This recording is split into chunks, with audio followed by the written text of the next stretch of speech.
History has been made. Records have been broken. One man stands above them all. He's one of the best of all time. There's no doubt about that.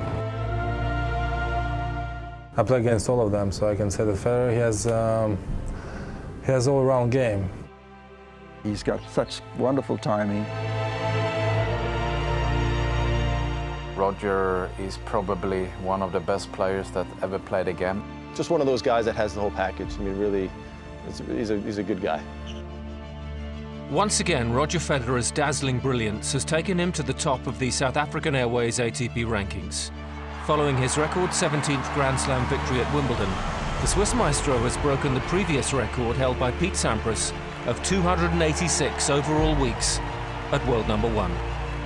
It's fast-paced these days with the media and with your life, that they remind you of everything that's happening around you. And yeah, I mean, I don't know, it's kind of surreal, to be honest, to be back at world number 1 and equal Pete's great record, because he's a great champion and a hero of mine. So it's yeah, all I can say is just really, really nice.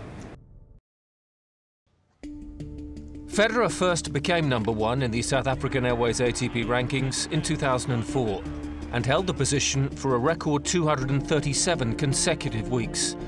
Now regaining top spot for a third time, he's achieved this milestone in an era considered by many to be the most competitive of all time.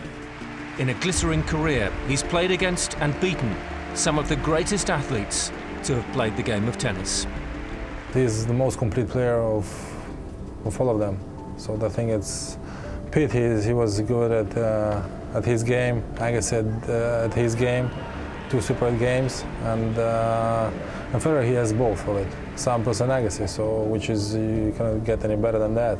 I feel as long as he picks up the racket, as long as he's healthy, he's always going to be one of the contenders. He's so talented, I think above anybody else. He's always going to be on my list of contenders for Grand Slam. Well, I think Roger's just handled himself so well over the years. Obviously a great player, you know, just one of those athletes that I root for.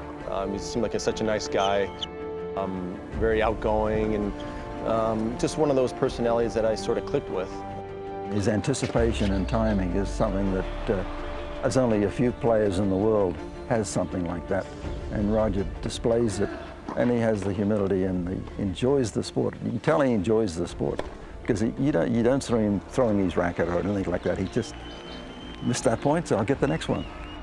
He's an ideal person because he's just been a great asset for the game of tennis on a worldwide basis. You know, his behaviour on and off the court, Roger's lifted the level of the game.